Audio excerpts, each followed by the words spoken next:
আমরা এখানে 2014 সাল থেকে মসজিদটা আমরা এখানে করি। আর এর আগে আমরা অন্য এলাকা থেকে নামাজ পড়তাম।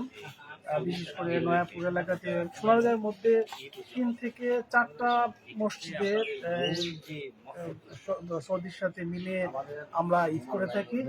আর এই ব্যাপারটা হচ্ছে সৌদির সাথে হিসাবটা না, ব্যাপারটা হচ্ছে গিয়ে কোরআন হাদিসের যে মোতাবেক আমরা চেষ্টা করি যাতে আমাদের নামাজগুলো সহি হয় এবং আমরা যাতে সঠিক সময় করতে পারি।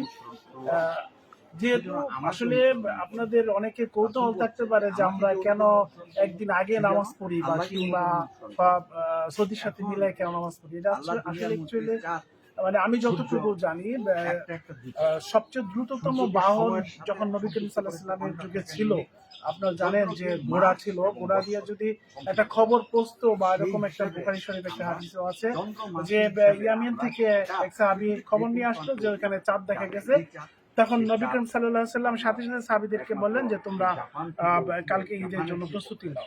তো বর্তমান যুগ হচ্ছে ইন্টারনেটের যুগ এবং মোবাইলের যুগ। আমরা তাৎক্ষণিক খবর পাই যে পৃথিবীর কোথাও মুসলিম উম্মাতে কোথাও চাঁদ দেখা গেছে। তো সেই হিসাব থেকে আমাদের কর্তব্যের মধ্যে পড়ে যায় যে পৃথিবীতে যদি একটা জায়গায় 3 ঘন্টা ডিফারেন্স যদি আমাদের সাথে বা 2-1 ঘন্টা ডিফারেন্স, তখন আমাদের এখানে রাতে 9টা বাজে, তখন আমরা কিন্তু ইনফরমেশনটা পাই যে চাঁদ দেখা গেছে। তো আমরা চাঁদ দেখছি, এর মধ্যে আবার একদিন রোজা থাকবো, এটা ব্যাপারটা কেমন হয়ে দাঁড়ায় না? আরেকটা যুক্তি হচ্ছে গিয়ে আহলে হাদিস যারা এখানে এইভাবে নামাজ পড়ে তাদের আরেকটা যুক্তি হচ্ছে যে আপনার শবে কদরের রাত্রির একটা ব্যাপার আছে যে একটাই শবে কদর রাত্রি হবে, সেটা সৌদিতে যদি আপনার 20 তারিখে হয়, আমাদের এখানে 21 তারিখ পড়তে, বেজুর রাত্রি তো এক সভাপতির দায়িত্ব রয়েছে। সেক্ষেত্রে আপনার এই যুক্তিটাও কিন্তু খাবে যে আপনার একই দিনে ঈদ করার জন্য বা একই দিনে রোজা রাখার জন্য একটা ব্যাপার। এবার অনেকে আবার আরেকটা যুক্তি দিয়ে থাকে যে দেশ তো আলাদা। আচ্ছা, সেক্ষেত্রে আরেকটা এই একটা তাসলিদ আছে যে দেশ আলাদা, দেশ কিন্তু আর আল্লাহ সুবহানাহু ওয়া তাআলা ভাগ করেন নাই, দেশ তো মানুষই ভাগ করছে, ঠিক না?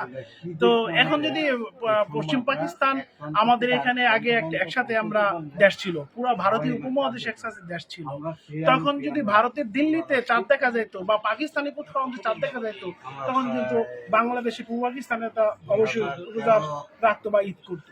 সেই হিসাব থেকে এই যে ভাগটা, দেশগুলি ভাগ হয়েছে, এটাও কিন্তু আপনার মানুষই ভাগটা করছে, অ্যাকচুয়ালি আল্লাহ সুবহানাহু ওয়া তাআলা তো ভাগ করে দেন নাই। অতএব বিভিন্ন যুক্তি তর্কের মধ্যে দিয়ে আপনার এই সিদ্ধান্তে উপনীত হয়েছে যে আমরা